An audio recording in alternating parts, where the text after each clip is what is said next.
हमारी कहानी का नाम है उल्लू को कहीं राजा बनाया जा सकता है। एक बार सारे पक्षी एकत्रित हुए और आपस में बातचीत करने लगे।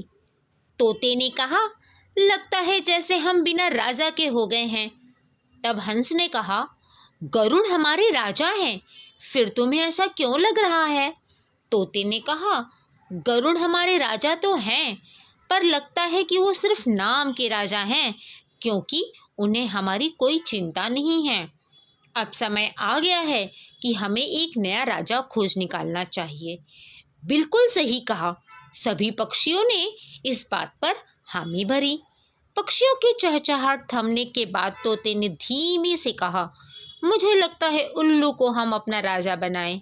उल्लू को राजा बनाने की बात का सभी पक्षियों ने स्वागत किया। राज्याभिषेक की तैयारी शुरू हो गई। जैसे ही उल्लू का सिंहासन पर बैठने का समय हुआ, तभी वहां काऊ काऊ काऊ करता हुआ एक कौवा आ पहुंचा। उसने पूछा, यह सब चहल पहल किस बात की है? अरे, यह उल्लू का राजा के रूप में अभिषेक। पूरा वाक्य सुने बिना ही कौवा कर्कश आवाज में चीखा, अरे उल्लू को कहीं राजा बनाया जाता है? दिन के उजाले में तो यह देख नहीं सकता। यह सुनकर उल्लू स्तब्ध रह गया। उसने कौवे की आवाज पहचान ली। उल्लू ने सोचा, सभी पक्षी तो मेरे पक्ष में हैं, तो कौवे की बात पर मैं क्यों ध्यान दूं? कौवे ने बात आगे बढ़ाई, आप लोग कुछ तो विचार कीजिए। उल्लू को क्या तुमने कहीं राजा के रूप में देखा है? और फिर गरुड़ तो हमारे राजा हैं ही। कितना बड़ा नाम है गरुड़ का।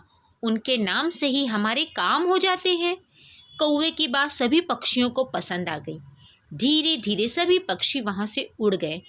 उल्लू को पक्षियों के पंखों की फड़फड़ाहट सुनाई देती रही। कुछ देर बाद पंखों की फड़फड़ाहट भी बंद हो गई। उल्लू ने सोचा, मेरा अभिषेक का क्या हुआ? सभी आवाजें बंद हो गई। कुछ देर बाद उल्लू ने कहा, कहाँ गए सब चुप क्यों हो गए? तभी कौवे ने कहा, सभी पक्षी उड़कर अपने अपने घोंसलों में चले गए। उल्लू की आंखें फटी की फटी रह गई। उसने कहा, हे कौवे, तूने पक्षियों का राजा नहीं बनने दिया मुझे। मैंने तेरा क्या बिगाड़ा था? कौवा कांव कांव करता उड़ गया।